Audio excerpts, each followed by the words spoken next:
bonsoir à tous. Voilà, merci beaucoup.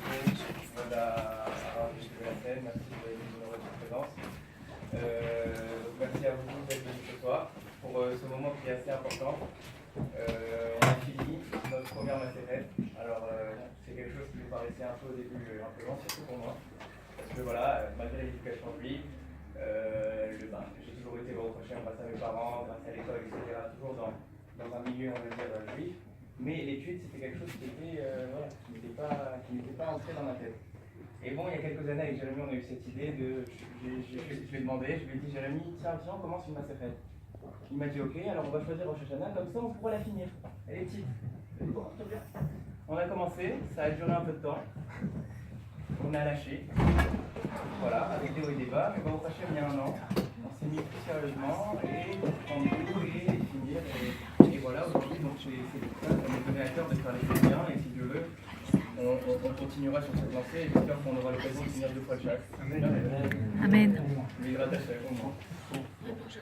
François, donc, on va commencer Sioum. Alors, ce que c'est Sioum, c'est soit les Yishmak, Moreno Arabe, Yosef Raïk, Ben Israël, et Denis Rajiat Abel Izakuka, et Yitzhak Ben Shemuel, et Yosef Bagan.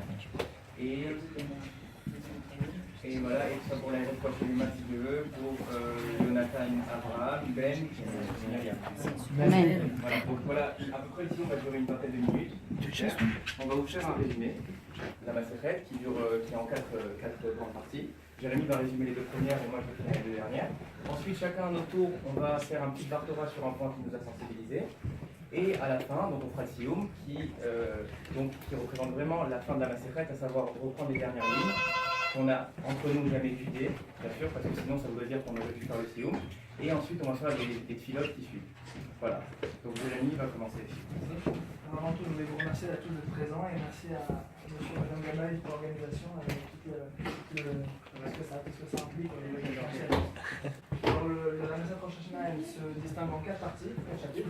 Le premier chapitre, il s'appelle Arba Hashanim, c'est-à-dire il y a 4 dates butoirs, 4 nouvel an. Alors, c'est une notion qui peut être enfin difficile de dire 4 nouvel an. En fait, c'est 4 nouvel an vis-à-vis de notions diverses. Donc, on connaît tous le Tishri, le nouvel an Tishri, qui sépare l'année 1776 de 1767 et 1778, ça passe en Tishri. Mais c'est aussi la date butoir pour une année qui serait pas Shemitah pour devenir Shemitah ou le contraire, pas Yovel pour devenir Yovel ou le contraire, et pour donner l'âge des arbres, notamment pour les lois de Orla et de Rivaï, dont on va pas rentrer. C'est aussi utile pour dater les contrats des rois non juifs, en l'occurrence, on écrivait un contrat d'un roi non juif, on datait, on mettait en haut dans la tête, énième année du roi non juif en tête, et la date butoir pour le passage de l'année 3 à l'année 4, c'est bien la date de Tishri. Alors il y a d'autres dates, il y a la date de Nissan, et c'est notamment pour la date des contrats, mais à ce moment-là quand Israël est sous domination juive, et à ce moment-là ça passe à la date de l'énième année du roi juif, à la énième plus an année du roi juif. C'est aussi intéressant pour une loi qui s'appelle Baté Acher. On sait tous que l'année va commencer, on va faire des noms, mais les noms c'est bien de les faire, mais c'est surtout bien de les payer. Et le paiement des noms, il y a une halakha qui dit que si, après Rabbi Shimon, après la Mishnah, si on dépasse 3 fêtes dans l'ordre, et ben on est ouvert sur Baté Acher. On a transgressé l'interdiction de retarder un paiement. Il y a diverses opinions comment est-ce que, à partir de quand on transgresse. Mais un des opinions fait démarrer le compte en Nissan, puis Sivan avec Shavuot, Nissan avec Pessah, Shavuot, et Sukkot, et à ce moment-là, on est pénalisé, et on a transgressé, interdit d'avoir retardé son paiement. Il y a aussi l'année le mois de Elul, qui va donner un des 4 Rosh Hashanah, vis-à-vis de la fiscalité du pays. Comment ça marche? C'est que toute bête qui est née dans une année, en l'occurrence l'année jaune, elle doit être imposable avec les autres bêtes de l'année jaune. On ne peut pas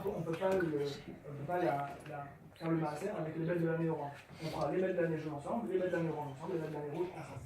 Alors c'est facile pour les bêtes, mais parce qu'on imagine très bien ce que ça veut dire la naissance. Mais qu'est-ce que ça veut dire la naissance d'un fruit?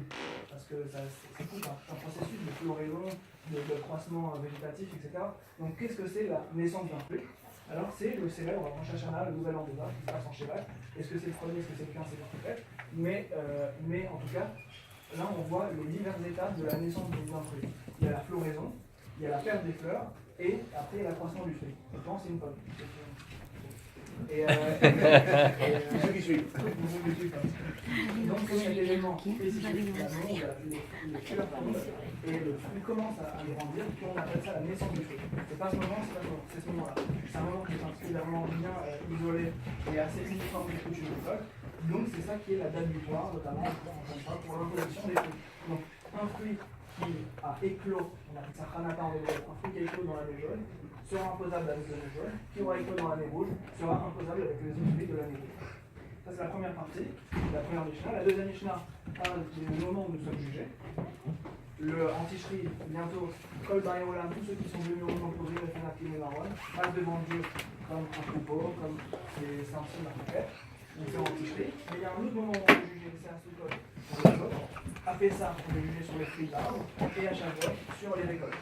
On ne va pas rentrer dans le détail, parce que là on rentre dans le vif du sujet, c'est que le calendrier est un calendrier semi-composite, c'est-à-dire qu'il est à la fois lunaire, à la fois solaire. Qu'est-ce que ça veut dire concrètement? Ça veut dire que si je vous dis aujourd'hui qu'un mois en Occident ça dure 30 jours, ou un mois ça dure 31 jours, astronomiquement ça ne représente rien. Mais un mois lunaire, c'est le moment où le soleil, la Lune, qui est dans la conjonction entre le Soleil et la Terre, revient dans cette position. C'est ce phénomène astronomique qu'on appelle un mois. Ça dure un nombre de temps très connu, mais vu que la Torah impose de voir la Lune et pour qualifier le mois, et ben, on a besoin d'attendre de voir le premier croissant. C'est un peu compliqué, je vois comment j'explique, mais maintenant vous allez comprendre pourquoi on fait ça. Parce qu'en fait, le mois peut être de 29 ou de 30 jours. Disons qu'on ne sache pas.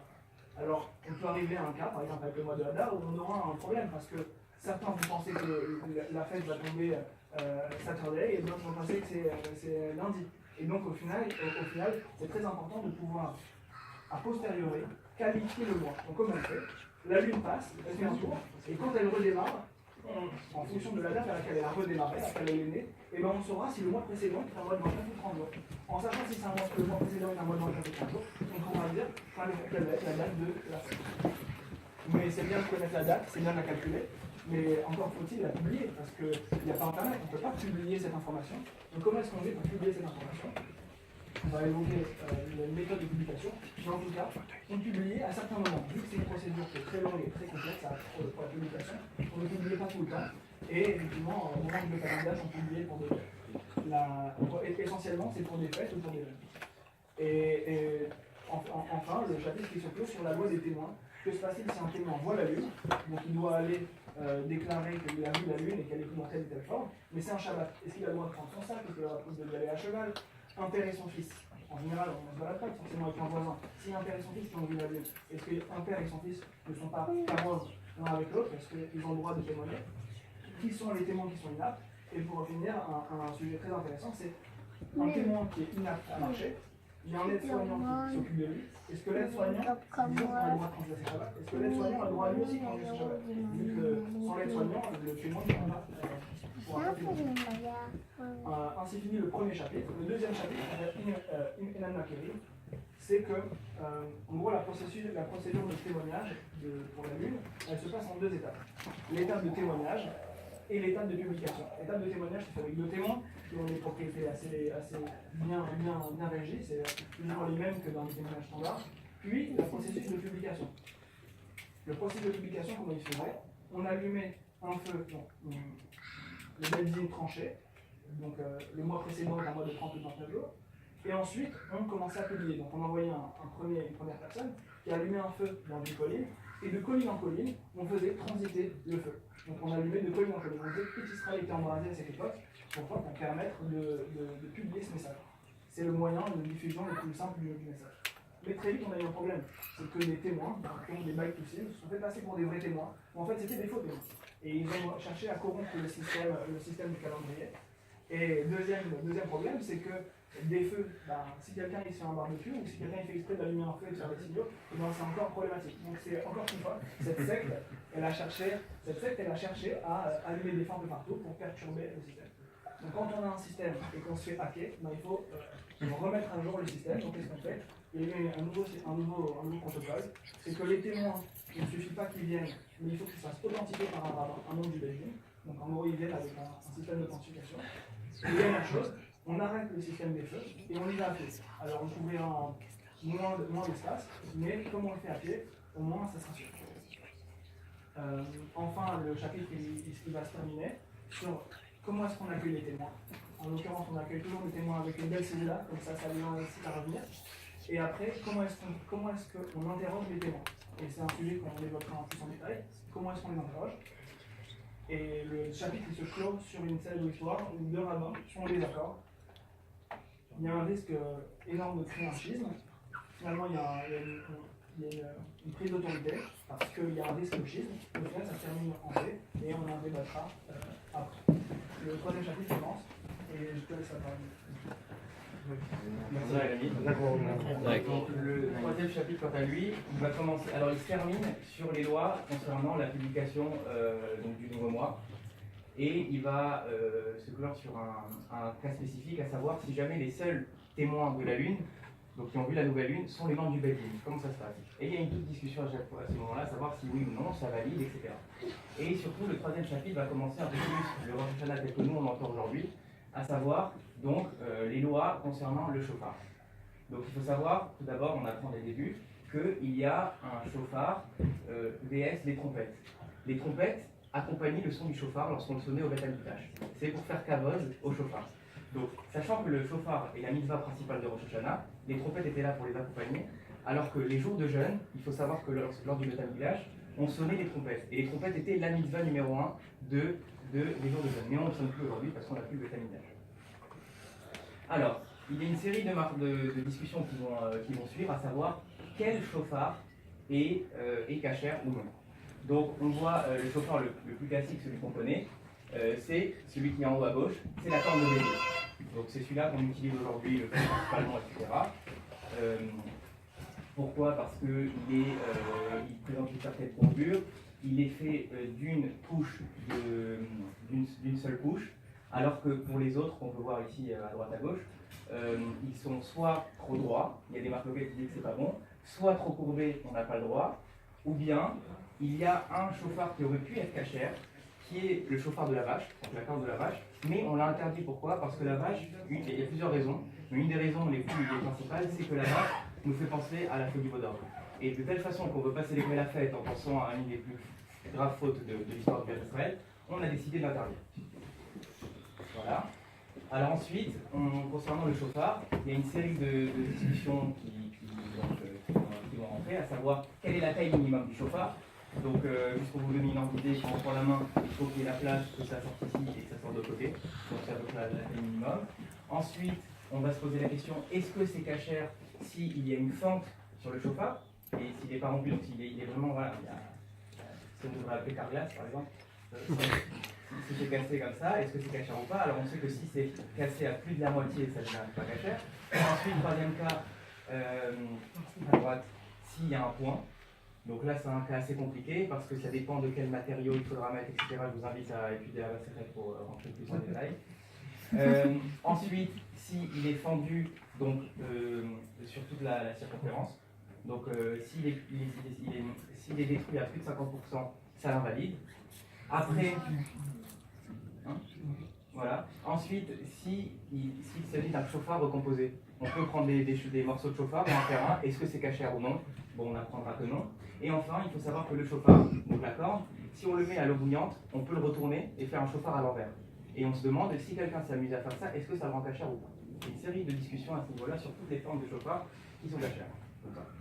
Ensuite, on arrive à un sujet suivant.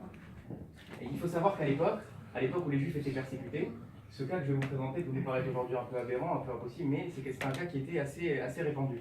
Il faut savoir qu'à l'époque, on était persécutés, étant donné que la mitzvah de Rosh Hashanah, c'est le chauffard, eh ben, on rassemblait le maximum du peuple juif dans des fosses pour se cacher, et quelqu'un venait sonner. Et donc on se pose une question, est-ce que l'écho du chauffard rend kasher ou non? Donc est-ce qu'on est acquitté par le son du chauffard parce qu'il y a l'écho? Et il y a 4 cas très compliqués qu'on va évoquer. Exemple, le premier cas, si quelqu'un sonne dans la fosse et que celui qui écoute est en bas, normalement, il reçoit le son direct, il n'y a pas de problème. Deuxième cas, en haut à droite, si celui qui sonne est en haut et celui qui écoute est en haut, il n'y aura pas de problème d'écho, donc il est OK. Et enfin, les deux derniers, c'est les cas qui sont un peu compliqués. Si celui qui sonne est en haut et l'assemblée est en bas, ben, il y a marque loquette. Il y en a qui vont dire que c'est bon et d'autres non, parce qu'on va être perturbé par le son de l'écho. Et enfin, le quatrième, c'est à savoir si le sonneur est en bas et la personne est en haut, il y a marque loquette. Et donc, il y a une série de discussions à ce niveau-là, savoir si on peut. Ensuite, donc, vous connaissez D'accord. ça fait dans une cabane, il a juste le nom qui est là.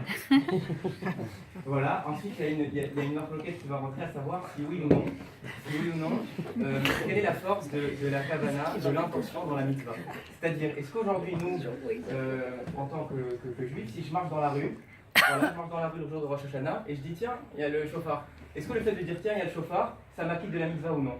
Et donc là, il y a énormément de discussions et on apprend de là qu'il faut vraiment avoir l'intention et la volonté, donc la kavana justement, de s'acquitter de la mitzvah. Si on n'a pas cette volonté, intérieure, on n'est pas acquitté par cela. Voilà. Ensuite, on va débuter sur le dernier chapitre. Alors le dernier chapitre, il va parler un peu plus de la fête de Rosh Hashanah, de la prière, etc. Et il va débuter par une série de mesures qui ont été prises par Rabbi Yochanan ben Zakkai, qui était le Gaon à l'époque. Donc après la destruction du Beth Amikdash, Rabbi Yochanan ben Zakkai a pris des mesures concernant différentes règles, notamment à Rosh Hashanah. Alors par exemple, il faut savoir qu'à l'époque, quand il y avait le Beth Amikdash, on sonnait le chauffard Shabbat. Mais tout le peuple juif montait au Beth Amikdash et on sonnait. À partir de là, pour ne pas créer une peine, déjà la peine était énorme du Beth Amikdash, donc chacun rentrait dans ses villes, et de se dire si Rosh Hashanah tombe Shabbat, on va être perturbé, on ne pourra plus écouter le chauffard. Bon, à partir de là, il a pris une mesure, c'est de dire d'abord, on va autoriser à Yavne. Pourquoi Yavne? Parce que quand la ville de Jérusalem a été détruite, le Beth Din a été déporté donc à Yavne. Et ensuite, on a vu que dans d'autres villes, on commençait à sonner, etc. Et il a radouci encore son jugement, et il a autorisé à pouvoir sonner le chauffard dans toutes les villes où il y avait un Beth Din. Donc il faut savoir qu'il y a 9 mesures qui ont été prises par Rabbi Yochanan ben Zakkai, on ne va pas toutes les citer, ça prendrait un peu de temps, on va en citer juste quelques-unes comme ça. La deuxième par exemple, pareil pour Sukkot. À l'époque en Sukkot, on sonnait le chauffard 7 jours. On sonnait le chauffard 7 jours au Beth Amikdash. Et donc, on faisait le 7 jours au Beth Amikdash et seulement un en dehors. Et à partir de là, il a donné l'autorisation de pouvoir faire 7 jours dans toutes les villes d'Israël. Et voilà, et une dernière parmi tant d'autres, il faut savoir qu'avant la destruction du Beth Amikdash, tous les témoins qui venaient témoigner pour le nouveau mois n'étaient pas reçus après Chatzot. Donc après Chatzot, on repoussait le Rosh Hashanah au jour d'après. Et donc il faut savoir que... Rosh Chodesh.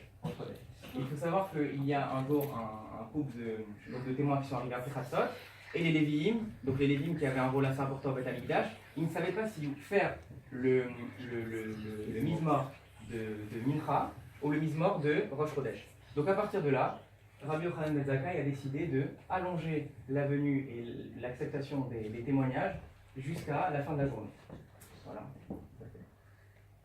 Voilà. Ensuite, la suite du 4e chapitre va évoquer toutes les tfilotes donc, qui doivent être incorporées dans la prière du Moussaf. On sait que le socle le plus important de Rosh Hashanah, c'est la prière du Moussaf, qui est séparée en 3 parties, qui est Malchouyot, Zichronot et Shofarot.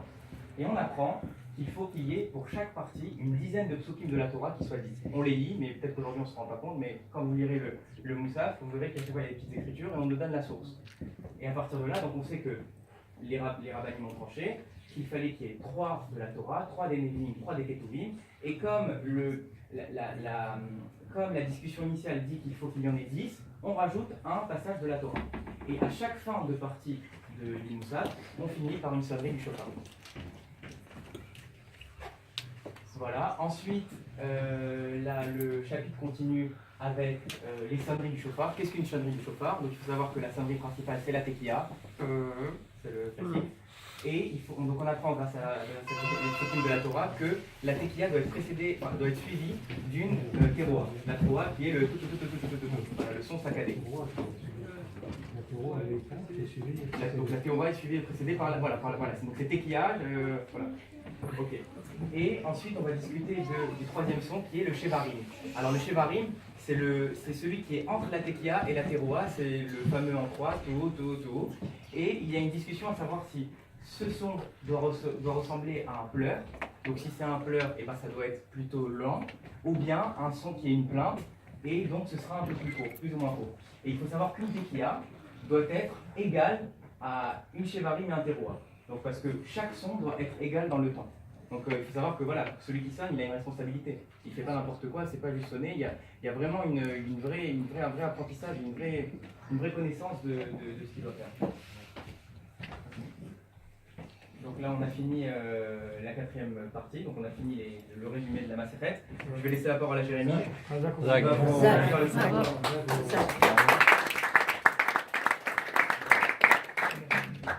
on va parler un petit peu. Alors, je sais que le sujet c'est Rosh Hashanah et que le sujet ça aurait été intéressant de s'intéresser au jugement et de s'intéresser au shofar. Mais Isaac va le faire. Alors, je me suis dit qu'une fois dans sa vie, ça vaut le coup vraiment, en tout cas, de vous donner l'envie de regarder un peu comment ça marche la Lune, comment marche tout le système pour calculer. Et donc, avant ça, je suis obligé de vous faire une petite introduction, mais très brève, sur un peu de notions élémentaires.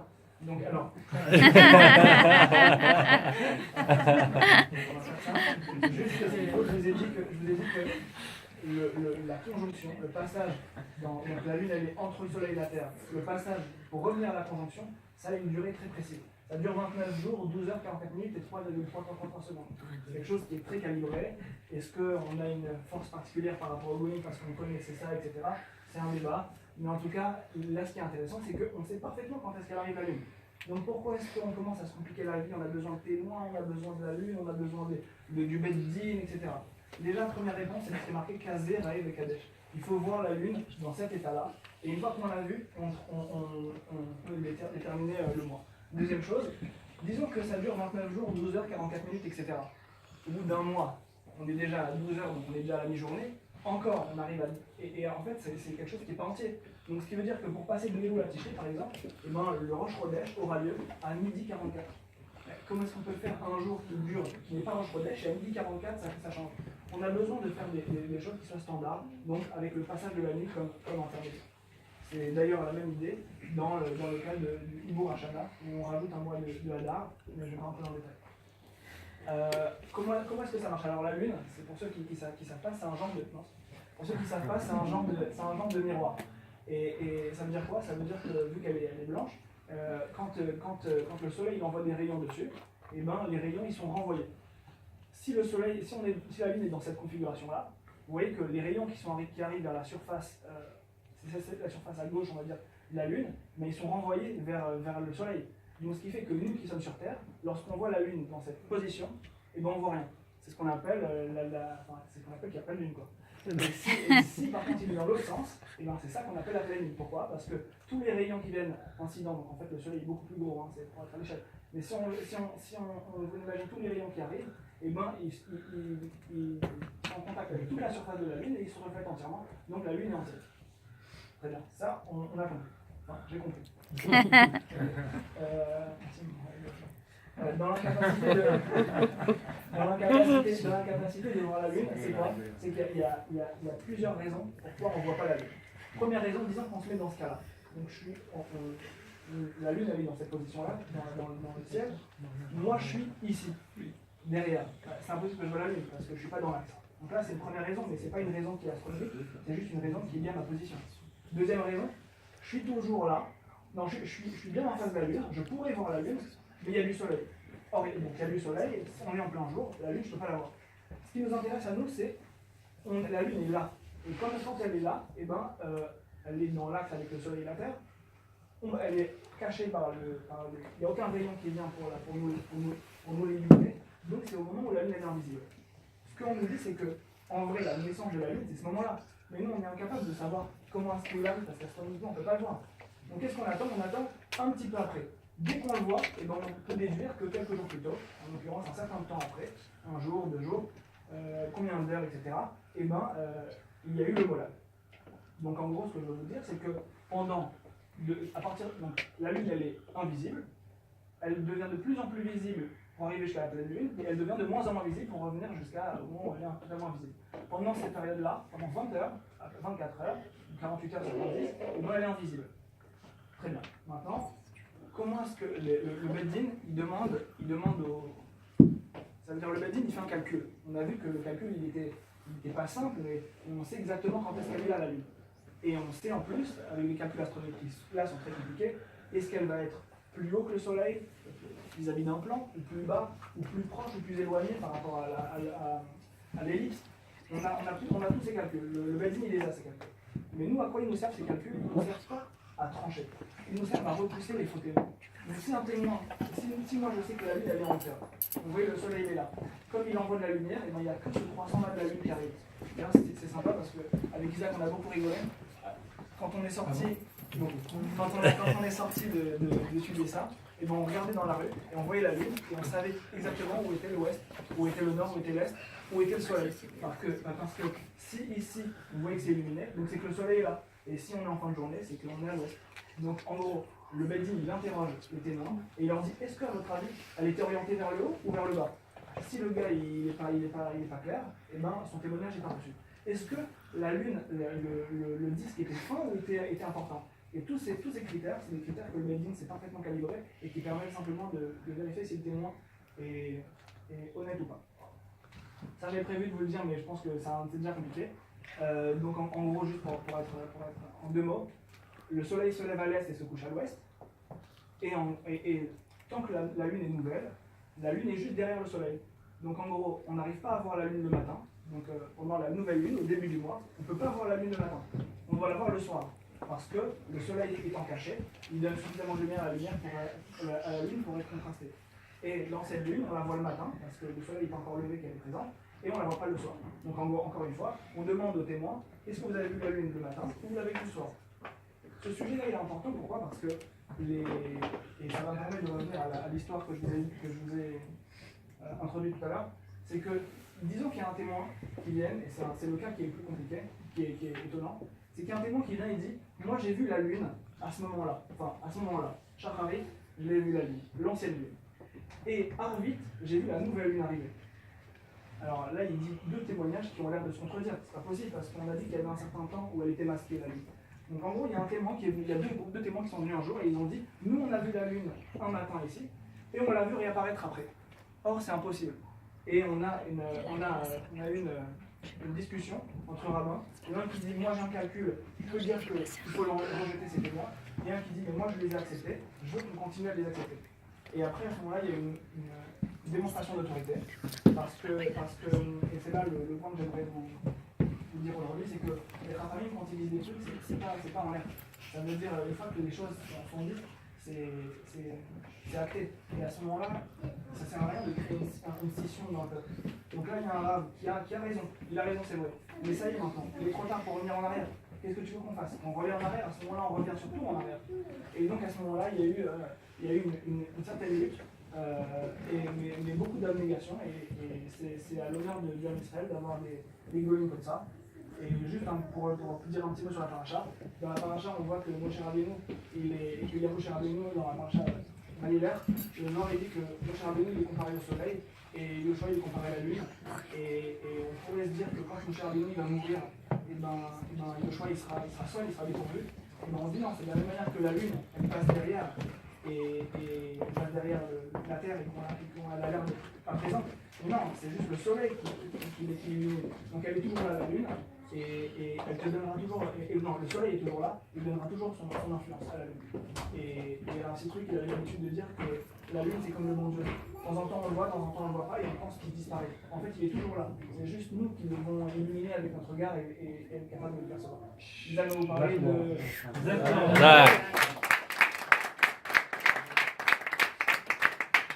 Merci Jérémy pour l'explication. Alors moi je vais vous parler un peu plus de Rosh Hashanah, donc les enjeux un peu qui nous attendent d'ici une quinzaine de jours. Alors tout d'abord, je vais reprendre donc, dans la Gemara, en page 16a, on nous parle du jugement. Le jugement, à savoir qu'est-ce qui se passe, même si c'est quelque chose qui est vraiment abstrait et qui demande énormément de profondeur et d'études, on nous dit qu'en gros, voilà, ce qui est écrit, c'est que les tzadikim sont écrits dans le livre de la vie, les Rechaïm dans le livre de la mort, et ceux qui sont entre deux dans les saisons des Bénonim, et voilà. Et on ne sait pas, il faut prier. Ça paraît vraiment abstrait, on ne sait pas comment il faut le prendre, bien sûr. Il y a énormément d'interprétations. Moi, je vais vous en donner 4 de grands tzadikim, et puis après, on va essayer d'en tirer un peu une leçon. Tosfot, qu'est-ce qu'il dit sur ces notions de tzadik, rachat, livre de vie, livre de la mort? Lui, il pense que, ça reste quand même des grands tzadikim, donc Tosfot, il pense que Rosh Hashanah, ce qui se joue, c'est notre Olam Haba. Donc nous, dans l'année, on se comporte comme on se comporte, on engrange avec nous les mitzvot, des choses qui sont un peu moins bonnes, et quoi qu'il arrive, tout ce package est pris et il est mis dans notre compte en banque pour le Olam Haba. Et donc, à partir de là, chaque année, on est réévalué sur si oui ou non on a accès au Olam Haba. Ça, c'est une interprétation. A l'inverse, le Rambam, lui, quant à lui, il dit que la vie et la mort, ce sont des termes terrestres. On ne peut pas comprendre aux yeux d'Hachem ce qui est tzaddik ou rachat. Ça veut dire qu'il y a des personnes qui sont tzaddik, d'autres moins. Mais si quelqu'un a la vie, donc aura accès à la vie donc, dans l'année à venir, aux yeux d'Hachem à ce moment-là, il est appelé tzaddik. Même si c'est le plus grand des rachats du monde. C'est-à-dire qu'il y a des gens qui font n'importe quoi toute l'année, malheureusement. Mais quand bien même il a eu une année supplémentaire, il est appelé tzaddik. C'est une interprétation du texte. Une autre interprétation, donc celle du Ravad qui est la même du Rif, ils disent, donc ça c'est une autre façon de voir les choses, que nous quand on vient au monde, on vient avec un bonus temps, un nombre d'années prédéfini. Et chaque année, en fonction de comment on s'est comporté, on nous accorde, oui ou non, une année supplémentaire. Donc est-ce qu'il a le droit à une année en plus? C'est une interprétation. Et enfin, une quatrième interprétation qui est celle du Sefer Achino. Donc ça c'est une autre approche. D'ailleurs je pense qu'aujourd'hui elle est plus d'actualité. Pourquoi? Parce que pour lui, les tzadikim qui ont le droit au livre de la vie sont des gens qui ont dépourvu de zéro faute. Ce sont les tzadikim purs. C'est-à-dire, je ne sais pas, il va y en avoir peut-être aujourd'hui, mais c'est très rare. Et les Rechaïm, c'est ceux qui n'ont même pas une mitzvah à leur actif. C'est-à-dire, ça n'existe pas. Même quand bien même le plus grand rachat dans la rue, il a un jour donné une pièce à un pauvre dans l'année. Donc il a fait une mitzvah. Et donc ceux-là, ils sont dans le livre de la vie, l'autre dans le livre de la pauvre, et enfin dans le livre de la mort. Et puis ceux qui font des, voilà, ils sont entre deux. C'est le bon Dieu qui décide. Bon, c'est des interprétations. Voilà, je sais que c'est des notions qui sont complètement abstraites. Nous, en tant que juifs, aujourd'hui, on est venus au monde, on doit faire notre travail. C'est-à-dire, on ne peut pas commencer à penser métaphysique. Nous, on est venus ici en tant que juifs. On a des missions, on a une mission qui est bien sûr de représenter Hachem le mieux possible, dans la Torah ou Mitzvot. Donc, à partir de là, on peut se dire, imaginez Akadosh Baruch Hu, donc le Tout-Puissant, qui a créé ce monde, etc. Il prend 2 jours pour juger tout le monde, tous les êtres. C'est-à-dire, imaginez l'enjeu, la difficulté pour quelqu'un qui est aussi pur, aussi droite, de pouvoir juger des hommes qu'il a créés. Nous, au quotidien, on se permet de juger des gens, on se permet de juger l'un à l'autre, on se permet de dire, ah mais lui il est comme ci, lui il est comme ça, mais de toute façon moi je suis mieux que lui. Mais qui on est, nous, au quotidien, pour pouvoir se juger les uns aux autres? Akadosh Baruch Hu nous a créé une éducation, une famille, plus ou moins bien, plus ou moins religieuse, plus ou moins... C'est-à-dire peut-être que cette personne-là, qui sait pas, qui n'est jamais allée à la synagogue, une fois elle va se lever, elle va penser, elle va faire une mitzvah. Pour Hachem, cette mitzvah, elle a une puissance exceptionnelle. Que celui qui va à la synagogue tous les matins, il met les tefilines, il a une pensée mauvaise, il se dit, bah moi je mets les tefilines tous les jours. Non, on n'est pas en mesure de comprendre ça. La comptabilité d'Akadosh Baruch Hu, elle est propre à lui. Donc à partir de là, je pense que c'est vraiment une leçon qu'on peut se dire, c'est il ne faut pas qu'on commence à juger. Il faut vraiment qu'on se concentre sur soi-même. Nous, Baruch Hachem, je pense que voilà, si vous êtes tous là ici, c'est qu'on est tous des gens bien, grâce à Dieu. On peut, voilà, non, mais là, c'est la vérité. Et il faut chacun essayer d'évoluer à son niveau, faire toujours un peu plus. Et si Dieu veut, le jugement ne peut qu'être positif. Et en parlant de jugement positif, je vais rebondir sur un peu le shofar. Donc l'enseignement que je vais vous dire, je le tire d'un cours magnifique de Yosef Chaim Sitruk, qui est exceptionnel. Donc il faut savoir que il y a marqué dans la Gemara, qu'on a étudié, que quand on sonne le shofar, on mélange le satan. Ok, on a toujours entendu ça, pour ceux qui ont fait l'école juive, on mélange le satan, donc il ne peut pas aller voir Akadosh Baruch Hu et juger en nos défaveur. Qu'est-ce que ça veut dire vraiment mélanger le satan? On parle du shofar à trois reprises dans la Torah. Une, donc lorsqu'il y a eu le don de la Torah. Donc le don de la Torah sur Mont Sinaï est venu avec le shofar. La deuxième, donc à Rosh Hashanah, on parle du shofar. Et la troisième, Bezrat Hashem, quand le Mashiach viendra, donc à la Géoula, la première chose ce sera, on entendra le shofar. Ce sont 3 piliers pour nous, donc dans le monde de juifs. 1, la Torah, donc qui est la raison d'être. c'est le code civil, c'est notre code universel. 2, le jugement pour la vie, pour nous. Et enfin, ce sera le jugement final avec nous, c'est-à-dire que quand le Mashiach sera là, on ne pourra plus faire teshuva. On viendra avec notre sac à dos, avec nos bonnes actions et nos mauvaises actions, on ne pourra plus, c'est-à-dire voilà, attends, j'ai plus le temps, non. On viendra avec notre package. Donc c'est-à-dire que ce sont 3 moments clés où donc le shofar est au centre du Ham Israël. Et il faut savoir qu'à chaque fois qu'on parle de ces 3 moments, la Torah emploie un mot. C'est le mot harada. C'est quoi harada? Harada, pardon. Le mot harada, ça veut dire trembler. Quand les Juifs ont reçu la Torah au Mont Sinaï, ils ont tremblé. Nous, quand on est amené à être jugé à Rosh Hashanah, on nous demande de trembler. Et bien sûr, quand il y aura la Géoula, on sera amené à demander à trembler. C'est quoi cet état de tremblement? Et c'est tout l'enjeu que j'essaie de vous transmettre aujourd'hui. Quand on tremble, que se passe-t-il? L'homme, il est un peu sur le qui-vive. Il met tout son être, tout son corps, à 100% pour essayer de percevoir le moment qui est en train de se passer. Donc, c'est un peu comme on est en danger. On a reçu la Torah, on était en danger, on a tremblé. Si Dieu veut, quand on va être jugé, on va être pris de ce tremblement au moment du shofar. Pourquoi? Nous, on nous demande ça. Le shofar, en fait, il a pour vocation d'éveiller l'homme. Et c'est quoi éveiller l'homme? C'est justement nous faire prendre cet état de conscience qu'à ce moment-là, les enjeux sont exceptionnels. C'est-à-dire qu'on a la chance à ce moment-là de se rendre pur, de se rendre droit. De quelle manière? Donc c'est à ce moment-là que je vais répondre à la question de pourquoi on trouve le Satan. Il faut savoir que le Satan, ça représente tous les maux de la vie de tous les jours. Que ce soit le Yetzer Hara, que ce soit celui qui va nous faire pencher, que ce soit celui qui va aller voir en haut et nous dire on a péché, etc. Au moment où on tremble, au moment où on est concentré, tout notre moment est concentré. On ne peut pas pécher. Le Yetzer Hara nous tape quand on est vulnérable, quand on est un peu en état de faiblesse. Si au moment où on écoute le shofar, on est complètement concentré, tout notre corps à ce moment-là, le Satan ne peut pas nous atteindre, car on est pur. On n'a pas de Daverot.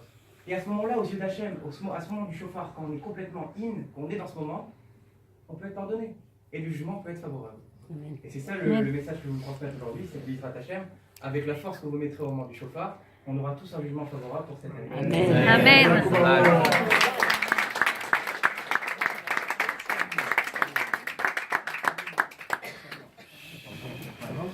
Donc maintenant nous allons procéder au Sioum. Alors donc le Sioum qui reprend les dernières lignes de la Masséchet et puis les tfilotes qui vont suivre. Donc je vous désolé d'avance pour les tfilotes qui suivent, c'est en araméen, c'est difficile à lire, donc un peu d'indulgence pour vous. Avant de finir le Sioum, je voudrais remercier Jérémy Ganem pour tous ces heures. J'ai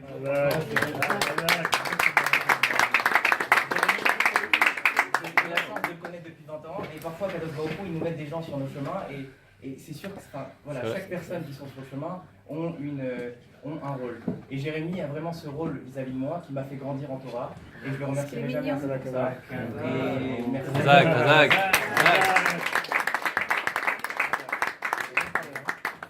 Maintenant qu'on fait la tendresse, elle va arriver aussi.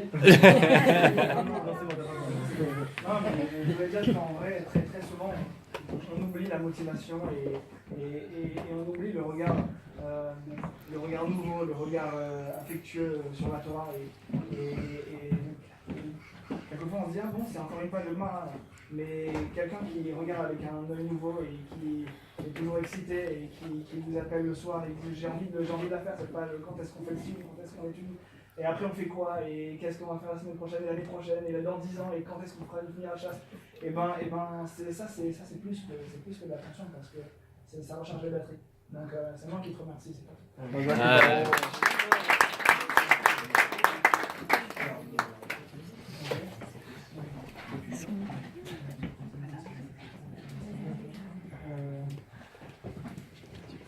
La dernière page de la Gemara, elle s'intéresse à un des tracts qu'a fait Rabbi Gamliel, dans lequel il parle de que se passe-t-il si on a un Shaliach Tzibur, donc un officiant, qui est dans une synagogue, déjà quel est son rôle, et à quoi doit s'attendre la communauté. Et Rabbi Gamliel, il parle d'un principe que peut-être que le Shaliach Tzibur, pourrait rendre qui tout le monde. Peut-être qu'il pourrait rendre qui que ceux qui sont là, que ceux. Donc nous on a déjà une idée préconçue sur comment ça marche, mais Rabbi Gamliel il va mettre ça au terme, et il dit Amar Rabbacha Baravira, Amar Rabbi Shimon Chassida, Oester Aya Rabban Gamliel, a Philo Amshel Basado. On dit Rabban Gamliel qui rendait quitte via le Shagar Tzibur, même les gens qui sont dans les champs.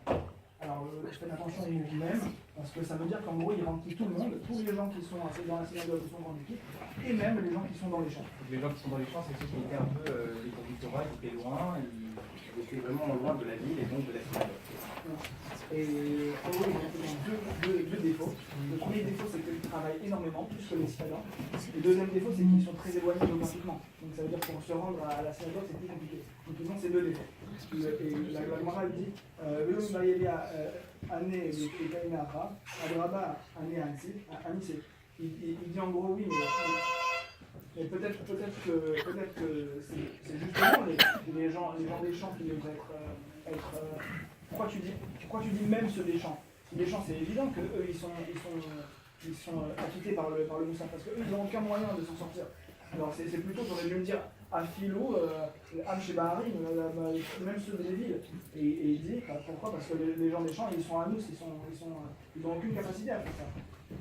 Des années à Babaré, des Rabbi Yamin, Bafia, Anan, Birva, Noara.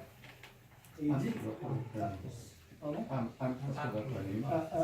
Am Shachouvé Kohanim, Enan Birva, Noara. Donc en gros, il ramène une autre idée qui a l'air d'aller en opposition avec la ligne de Rabban Gamliel, comme quoi. Il faut savoir que quand on fait Birkat Kohanim, les Kohanim qui se rapprochent un peu de la Teva, et il ne faut pas se mettre derrière les Kohanim. Parce qu'à ce moment on apprend de là aujourd'hui. On a tous ce réflexe sans savoir pourquoi que dès qu'il y a les Birkat Kohanim, on se met tous devant. Et on l'apprend de là justement. Effectivement, il faut se mettre derrière pour dire en gros, je m'inclus, je me mobilise, un peu comme disait Isaac dans son marteau, je me mobilise, je suis présent et je sais qu'il y a quelque chose qui se passe, je ne me mets pas en porte-à-faux derrière dans la cuisine de la Sina, je reste devant. Okay, et il dit, donc ils ont, est-ce que c'est une question, mais est-ce que ça ne vient pas à contredire le Gabriel? Kela Kataravin, Amar Rabbi Yaakov Abaradi, Amar Rabbi Shimon Chassida, Lopata Rabbi Gabriel, et là, Amshe Basade. Donc là, on a changé juste un mot, au lieu du mot affirmé, on a changé, on a substitué par et là. Donc en gros, a priori, Rabban Gamliel, il ne rendrait quitte que Amshe Basade, donc que les villageois, et il dit Maïtama. Mais quelle raison est-ce qu'on peut rendre quitte les gens des Bassadés? Maïtama, pour quelle raison peut-on acquitter, quitte les gens des Bassadés et pas ceux des villes? Donc Mishum des Anissé, parce qu'ils sont forcés à cause de leur travail. Aval, Irolo, mais ceux qui sont en ville ne sont pas quittés. Ils doivent se rendre à la synagogue et justement prier. Donc en gros, on a essayé plus ou moins résumer ce qui se passe dans cette page. Ceux qui ne savent pas prier, a priori tout le monde dit qu'ils sont rendus quittes par le Shagar Tzibur, mais celui qui ne sait pas prier, on dit qu'ils ne peuvent pas être rendus quittes par le Shagar Tzibur. Et on s'intéresse à la parole de Rabban Gamliel qui dit que oui, c'est vrai, mais uniquement c'était dans l'incapacité d'être présent.